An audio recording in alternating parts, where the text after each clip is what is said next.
மஞ்சோம் எதற்கும் மஞ்சோம் எங்கும் மஞ்சோம் எப்போது மஞ்சோம் யாருக்கும் மஞ்சோம் எதற்கும் மஞ்சோம் எங்கும் மஞ்சோம் எப்போது மஞ்சோம். சாட்சியம் மக்களுக்கான மக்களின் குரல்.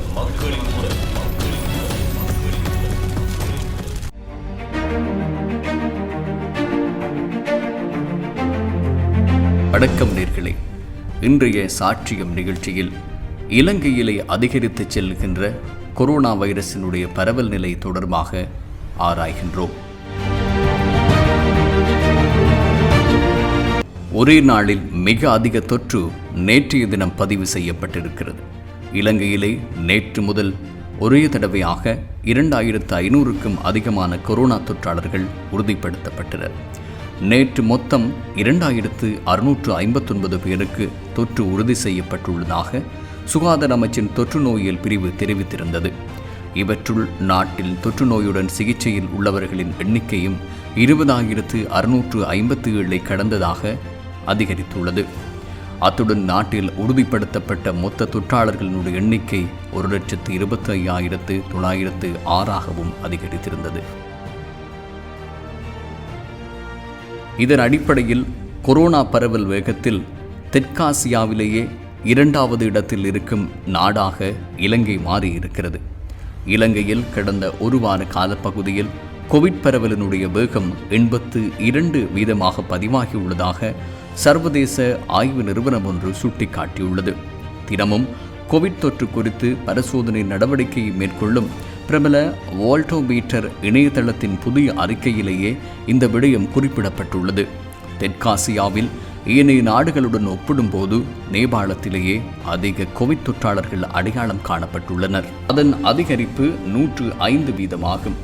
அதிக தொற்றாளர்கள் அடையாளம் காணப்படும் இந்தியாவிலே கோவிட் பரவலின் வேகம் அந்த நாட்டு மக்கள் தொகையுடன் ஒப்பிடும்போது 11% ஆகும். ஆனால் தெற்காசியாவில் குறைந்த நோயாளிகளாக அது பதிவாகிறது. இதன் அடிப்படையில் இந்த பட்டியலில் 1வது இடத்தில் நேபாளமும், 2வது இடத்தில் இலங்கையும், 3வது இடத்தில் மாலைதீவும் காணப்படுகிறது.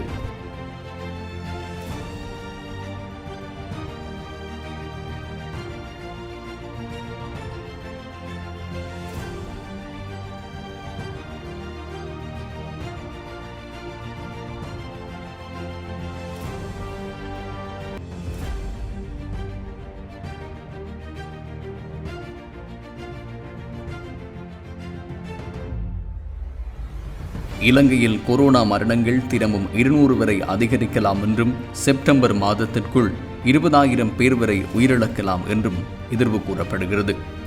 இலங்கையில் ஜூன் மாதம் அளவில் கொரோனா வைரஸினால் நாளாந்தம் 200க்கும் அதிகமானவர்கள் உயிரிழப்பார்கள் எனவும் எதிர்வரும் செப்டம்பர் மாதத்திற்குள் 20,000 உயிரிழப்புகள் ஏற்படக்கூடும் என சர்வதேச அமைப்பு ஒன்று தெரிவித்துள்ளது. தற்போதைய புள்ளி விவரங்களை அடிப்படையாக வைத்து வாஷிங்டன் பல்கலைக்கழகத்தைச் சேர்ந்த சுயாதீன ஆராய்ச்சி அமைப்பு இதனை தெரிவித்துள்ளது.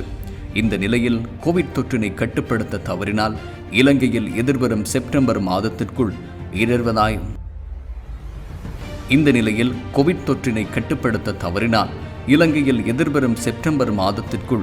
20,000 உயிரிழப்புகள் ஏற்படக்கூடும் எனவும் வாஷிங்டனை தளமாக கொண்ட பல்கலைக்கழக ஆய்வு அறிக்கையினை மேற்கோள் காட்டி தெரிவிக்கப்படுகிறது. செப்டம்பர் 1ஆம் தேதிக்குள் இலங்கையில் 20,876 பேர் கொரோனா வைரஸினால் உயிரிழப்பார்கள் என அந்த அமைப்பு தெரிவிக்கின்றது. மேற்படி ஆராய்ச்சி அமைப்பின் தகவலின்படி ஜூன் 14ஆம் தேதி அளவில் நாளாந்தம் உயிரிழப்பு உச்சத்தை அடையும். நாளாந்தம் 264 பேர் கொரோனாவினால் உயிரிழப்பார்கள் எனவும் தெரிவித்துள்ளது. எனினும் பின்னர் இந்த உயிரிழப்புகள் நாளாந்தம் 88 அதிகரிக்கும்.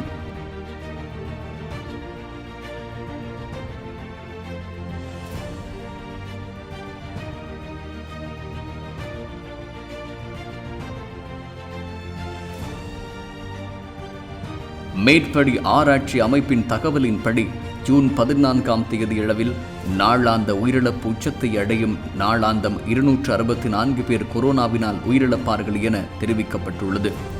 எனினும் பின்னர் இந்த உயிரிழப்புகள் நாளாந்தம் 88 குறைவடையும் எனவும் அந்த சர்வதேச அமைப்பு தெரிவித்துள்ளது. ஜூன் 16ஆம் தேதியளவில் மருத்துவமனையின் பயன்பாடு உச்சத்தை அடையும் எனவும் மேற்படி சுயாதீன ஆராய்ச்சி அமைப்பான IHME தெரிவித்துள்ளது. இந்த நிலையில் கோவிட் தொற்றினை கட்டுப்படுத்த தவறினால் இலங்கையில் எதிர்வரும் செப்டம்பர் மாதத்திற்குள் 20,000 உயிரிழப்புகள் ஏற்படக்கூடும் எனவும் வாஷிங்டனை தளமாக கொண்ட பல்கலைக்கழக ஆய்வு அறிக்கையினை மேற்கோள் காட்டி தெரிவிக்கப்படுகிறது. வாஷிங்டன் பல்கலைக்கழகம் தொற்றுநோயை பற்றிய ஒரு ஆழமான ஆய்வை மேற்கொண்டுள்ளது. உலகம் முழுவதிலும் கவனம் செலுத்தியது. எனவே இலங்கையில் வேகமாக செயல்பட வேண்டும் மற்றும் தொற்றுநோய் பரவுவதை தடுக்க நடவடிக்கை எடுக்க வேண்டும். இந்த ஆராய்ச்சி அறிக்கையில் இலங்கை கவனம் செலுத்த வேண்டும் என்றும் எதிர்பார்க்கப்படுகிறது. இந்த அறிக்கை அமெரிக்காவையும் இங்கிலாந்தையும் வெற்றிகரமாக நோயை கட்டுப்படுத்த முடிந்த நாடுகளாக சுட்டிக்காட்டியுள்ளது. எனவே இலங்கை இந்த நாடுகளை முன்மாதிரியாக எடுத்துக்கொள்ள வேண்டும். வாஷிங்டன் பல்கலைக்கழகத்தின் சுயாதீன உலக சுகாதார ஆய்வு நிலையத்தினால் மேற்கொள்ளப்பட்ட ஆய்வுகளில் இலங்கையில் கோவிட் தொற்று இறப்புகள் செப்டம்பர் மாதத்திற்குள் 20,000 எட்டும் எனவும் ஜூன் மாதத்தின் நடுப்பகுதியில் தினசரி இறப்புகள் 200 காணப்படும் எனவும் தெரிவித்துள்ளது.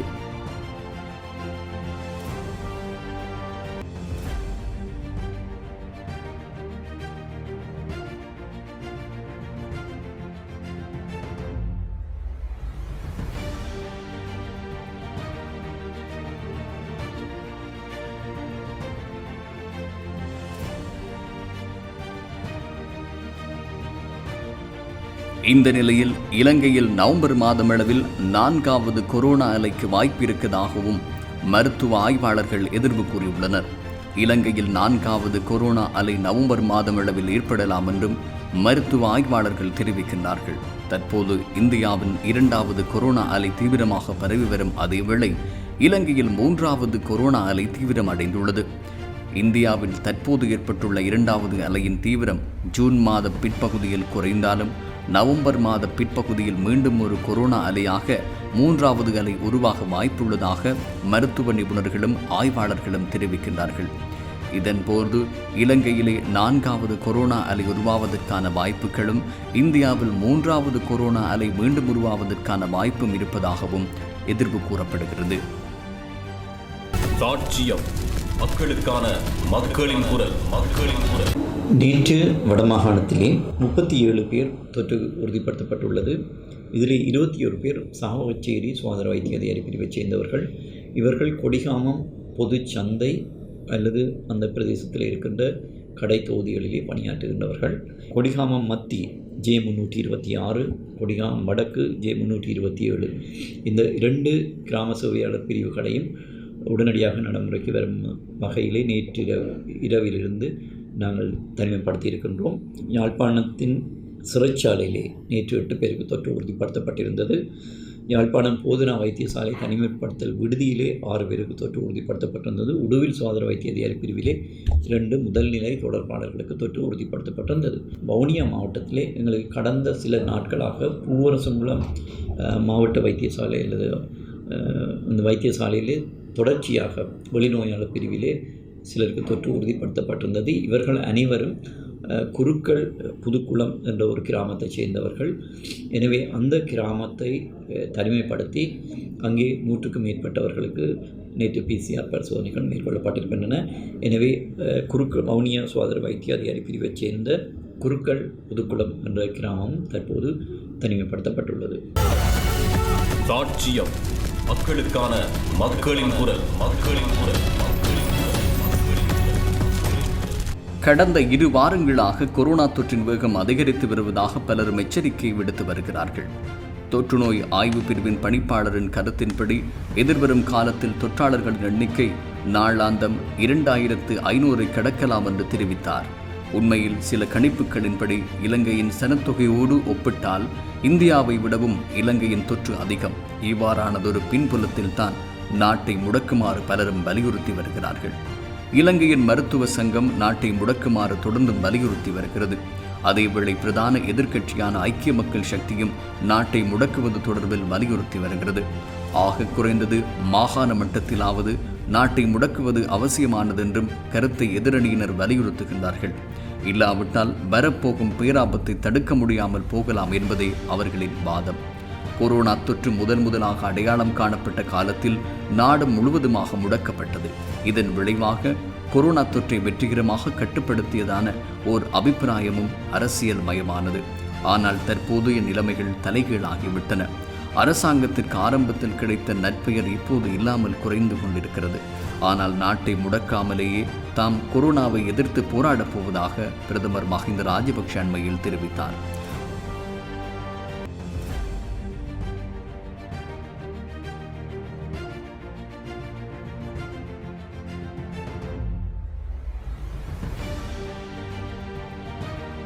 தற்போதைய நிலையில் தடுப்பூசி விவகாரமும் மந்தகதியிலேயே நகர்கிறது. இந்த விடயத்தை கையாள்வதற்கு அரசாங்கம் தனியார் துறையின் உதவியை பெறலாம். தடுப்பூசியை பயன்படுத்துவதற்கு தனியார் துறைக்கு அனுமதித்தால் நோய் தொற்று பரவலடைந்திருக்கும் நிலைமையை நோக்கினால் அது அதிகம் நகர்ப்புறங்களாகவே இருக்கின்றன. மத்திய வர்க்கத்தினரை அதிகம் பாதிக்கப்பட்டு கொண்டிருக்கிறார்கள். ஒருவேளை தனியார் வைத்தியசாலைகளின் தடுப்பூசிகள் பெறக்கூடிய நிலை இருப்பினும் இதனை தடுத்திருக்கலாம். இந்த அளவிற்கு தொற்று பரவி இருக்காது.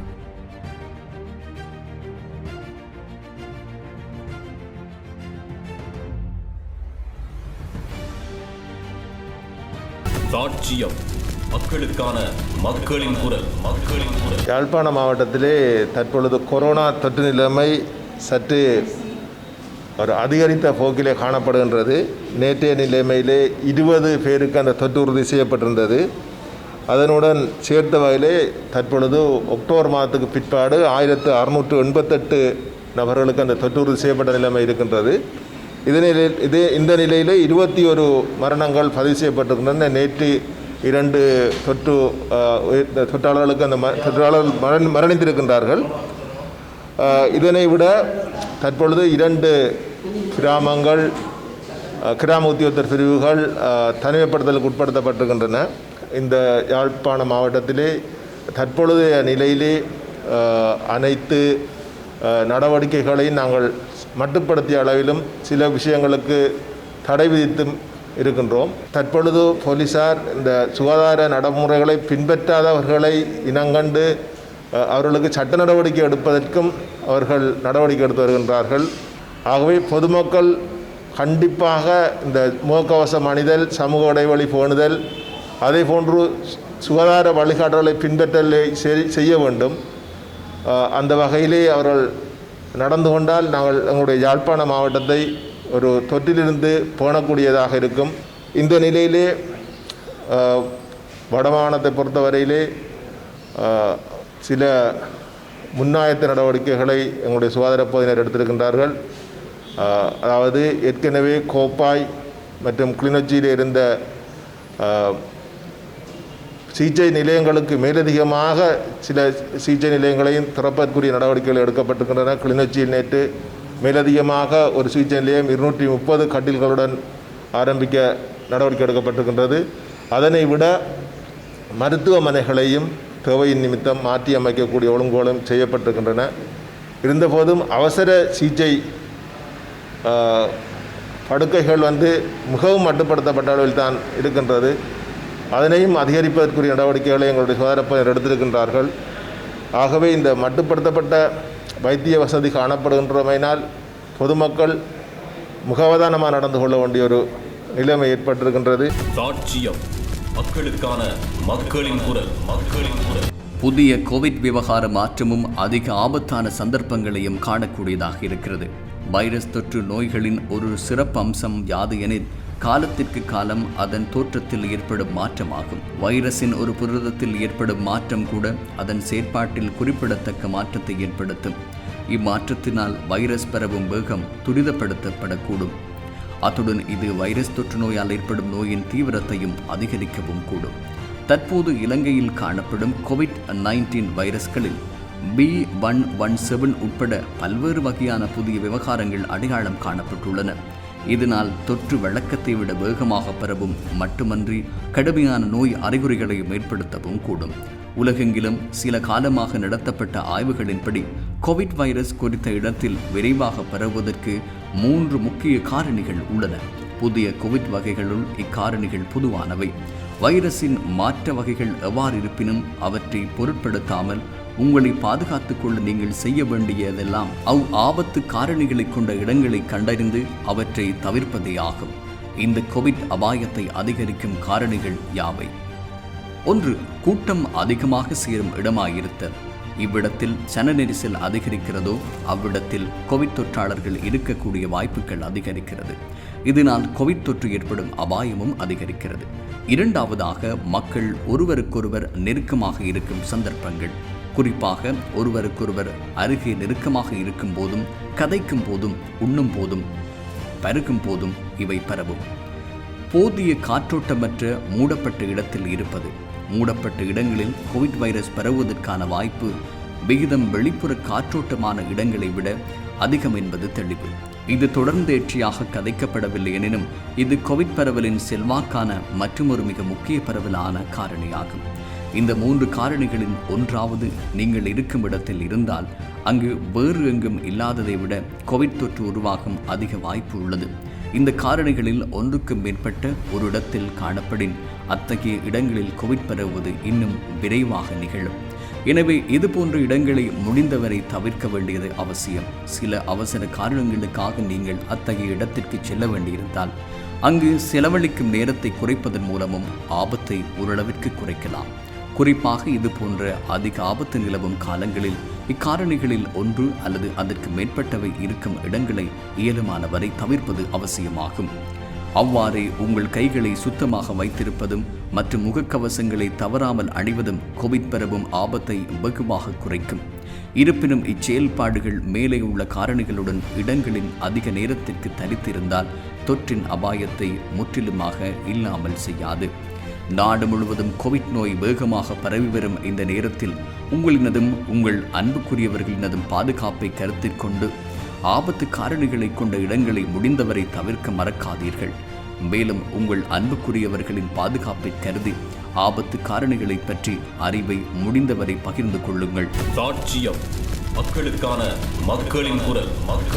கிளிநொச்சி மாவட்டத்தின் கொரோனா நோய் பரவல் ஆரம்பித்த நாளிலிருந்து இன்று வரை 185 நோயாளிகள் அடையாளம் காணப்பட்டிருக்கிறார்கள். அவர்களில் 64 பேர் வெளி மாவட்டத்திலிருந்து பணி நிமித்தம் இங்கே வந்தவர்கள். நேற்று கூடுதல் நோயாளிகளாக 28 பேர் அடையாளம் காணப்பட்டிருக்கிறார்கள். அவர்களில் 24 பேர் கிளிநொச்சி போலீஸ் நிலையத்தைச் சேர்ந்த போலீஸ் உத்தியோகத்தர்கள், 2 தனிமைப்படுத்தலில் இருந்தவர்கள், இன்னும் 2 ஆடை தொழிற்சாலையில் பணியாற்றுவார்கள். A9 பாதையில் மேற்கொள்ளப்பட்ட PCR பரிசோதனையில் 4 பேர்களுக்கு கொரோனா தொற்று ஏற்பட்டுள்ளது. தற்போதைய நிலைமையில் கிளிநொச்சியில் உள்ளூரில் பரவல் நிலை எதுவும் இல்லை. வரும் காலங்களில் நிலைமை எவ்வாறு மாறும் என்றது பொதுமக்களின் கைகளில்தான் தங்கியுள்ளது. இங்கு நோய் இல்லை என்பதற்காக இலட்சியமாக நடந்து கொள்ளக்கூடாது. தேவையற்ற ஒன்று கூடல்களை தவிர்ப்பது மிகச் சிறந்தது. கல்யாணம், சாமர்த்திய சடங்கு நிகழ்வுகளை இயன்ற வரைக்கும் குடும்பத்தினுடன் செய்து அல்லது இயன்ற வரைக்கும் தவிர்த்து கொள்ள வேண்டும். இலங்கையில் உள்ள அனைத்து பரிசோதனை கூடங்களும் உடனடியாக பரிசோதனை முடிவுகளை பெற்றுக்கொள்ள முடியாது உள்ளதால், இந்த பரிசோதனை முடிவுகள் தாமதிக்கிறதால எங்களுக்கு உரிய ஆக்களை உடனடியாக அடையாளம் காண முடியாத சூழ்நிலை இருக்கிறதால கட்டுப்பாடு நடவடிக்கையும் சீர்குலைவு ஏற்பட சந்தர்ப்பம் இருக்குது. ஆகவே நோய் உள்ளூரில் பரவலாம் என்றது ஒரு ஆபத்தான சூழ்நிலை இருக்கிறது. கிருஷ்ணபுரம் பகுதியில் ஒரு தொற்று நோய் வைத்தியசாலை உள்ளது. அங்கே 160 நோயாளிகளை நாங்கள் பராமரித்து வருகிறோம். கட்டைக்காட்டு பகுதியில் ஒரு 300க்கும் மேற்பட்ட நோயாளிகளை நாங்கள் பராமரித்து வருகிறோம். பாரதிபுரத்தில் ஒரு இராணுவத்தினுடைய பூர்ண ஒத்துழைப்போடு ஒரு பராமரிக்கக்கூடிய வைத்தியசாலை உருவாக்கப்பட்டுள்ளது. வருங்காலத்தில் முருகண்டி பகுதி, கரந்தன் பகுதிகளில் வைத்தியசாலை அமைக்கப்படும். எமது உட்சம் பிரபாக்கி கடந்த மாதம் செயலிழந்து போயிருந்தது. அதை சீர் செய்து இயக்கியுள்ளோம். அன்றாட பகுதியிலிருந்தும் தேவையான ஆக்சிஜனை பெற்றுக்கொள்ளக்கூடிய மாதிரி இருக்குது. தொற்றுக்குள்ளானவர்கள் சிகிச்சை நிலையங்களுக்கும் நெருங்கி பழகினர்கள் தனிமைப்படுத்தியிருக்கிறார்கள். போலீஸ் சேவையை மூட முடியாது. வேறு பகுதிகளிலிருந்து போலீஸார் அழைத்து வரப்பட்டு சேவையில் ஈடுபடுத்தப்பட்டிருக்கிறார்கள். அவர்கள் மீது நாங்கள் இதுவரை நாட்களில் PCR டெஸ்டையோ மேற்கொண்டு தொடர்ச்சியாக சேவையை வழங்குவதற்கு ஒத்துழைப்பு செய்வோம். குறிப்பிட்ட சில இடங்களில் கிராமப்புறங்களுக்குள்ள மறைத்து இந்த ஆன்டிஜென் டெஸ்ட்டை நாங்கள் செய்ய உள்ளோம். அதுக்குரிய அனுமதி சுகாதார அமைச்சரோடு இடம்பெற்ற காணொலியூடான கலந்துரையாடலில் வழங்கப்பட்டிருக்கு. சாட்சியம், மக்களுக்கான மக்களின் குரல்.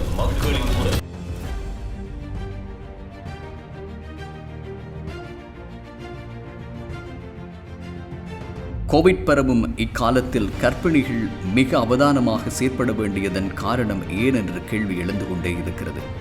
இதுவரையில் நாட்டில் 2 கர்ப்பிணி பெண்கள் கோவிட்டினால் மரணமடைந்திருக்கிறார்கள். கர்ப்பிணியான நீங்களும் கருவிலுள்ள உங்கள் சிசுவும் ஆரோக்கியமாக இருப்பது மிகவும் அவசியம். இதற்காக கோவிட் தொற்று பரவும் இக்காலகட்டத்தில் சுகாதார பாதுகாப்பு வழிமுறைகளை உறுதியாக கடைபிடிப்பதும் உரிய சுகாதார ஆலோசனைகள் மற்றும் சேவைகளை பெற்றுக்கொள்வதும் அவசியமாகும். கர்ப்பிணி தாய்க்கு கோவிட் தொற்று ஏற்பட்டால் சிக்கல் ஏற்பட அதிக வாய்ப்பு உள்ளதனால் அத்தியாவசிய காரணங்களை தவிர வேறு எந்த சந்தர்ப்பத்திலும் எதற்காகவும் வீட்டை விட்டு வெளியேறாதீர்கள். கிளினிக் அல்லது வைத்தியசாலைக்கு செல்ல நேர்ந்தால் COVID-19 நோயிலிருந்து தவிர்ப்பதற்காக கீழ்வரும் ஆலோசனைகளை உறுதிப்படுத்துமாறு சுகாதார அறிவுறுத்தல்கள் சொல்லப்படுகிறது. காற்றோட்டமற்ற இடத்தில் தரித்து நிறுத்துவதை இயன்ற அளவு தவிர்த்தல், எப்பொழுதும் உரியவாறு முகக்கவசத்தை அணிதல், நபர்களுக்கிடையிலான தூரத்தை உரிய முறையில் பேணல், மரண உற்சவங்கள் போன்ற சனநெரிசல் மிக்க இடங்களுக்கு செல்லாதீர்கள், எப்போதும் சவர்க்காரமிட்டு இரு கைகளையும் கழுவி சுத்தமாக வைத்திருத்தல். கோவிட் நோய் பயத்தின் காரணமாக கர்ப்பிணி தாய்மார்கள் உரிய வேளைகளில் கிளினிக் செல்வதிலும் மற்றும் சிகிச்சைகளை பெறுவதிலும் தாமதமாவது காண கிடைக்கிறது. இந்த தாமதத்தின் காரணமாக கர்ப்பிணி தாய்மாரினதும் கருவில் உள்ள சிசுவினும் ஆரோக்கியத்திற்கும் இடையூறு ஏற்படலாம். கோவிட் ஆபத்து அதிகரிக்கும் காலத்தில் வளமையான சுகாதார சேவைகளை வழங்குவதற்கு இயலாத நிலைமை இருக்க முடியும். ஆதலால் உங்களுடைய சுகாதார வைத்திய அதிகாரி அவர்களை அல்லது குடும்ப நல சுகாதார உத்தியோகஸ்தரை தொடர்பு கொண்டு மேற்குறித்த சேவைகளை தற்போது பெறக்கூடிய வழிமுறைகள் தொடர்பில் இன்றே அறிந்து கொள்ளுங்கள். கர்ப்ப காலத்தில் ஏற்படக்கூடிய ஆபத்தான சமிக்கைகள் தொடர்பில் நீங்கள் இப்போதே அறிந்திருக்கக்கூடும். மீண்டும் ஒருமுறை அவற்றை ஞாபகப்படுத்துவதென்றால் காய்ச்சல், குருதிப்பெருக்கு, கடுமையான தலையிடி, மூச்செடுப்பதில் கஷ்டம், பார்வை குறைவு, வலிப்பு, நெஞ்சு வலி, வயிற்றில் வேதனை, சிசுவின் துடிப்பு குறைவு, உடல் வீக்கம், அத்துடன் வேறு ஏதாவது கடினமான அசௌகரிய நிலை ஆபத்து சமிக்கைகளாக அடையாளம் காணப்பட முடியும். இவ்வாறான ஆபத்தான சமிக்கை தோன்றினால் உடன் வைத்தியசாலைக்கு செல்வது கட்டாயமாகும். அது தொடர்பில் உங்களுடைய குடும்ப நல சுகாதார வைத்திய அதிகாரிகளுக்கு அறிவியுங்கள். கர்ப்பிணிகளுக்கான உங்களுடைய பாதுகாப்பு தொடர்பாக கோவிட் நோய் தொற்றில் இருந்து உங்களை தவிர்ப்பதற்குரிய சகல ஏற்பாடுகளும் வைத்தியசாலையில் செய்யப்பட்டுள்ளன. ஆதலால் அவசிய வைத்திய சிகிச்சை பெற்றுக்கொள்வது ஒருபோதும் தயங்க வேண்டாம்.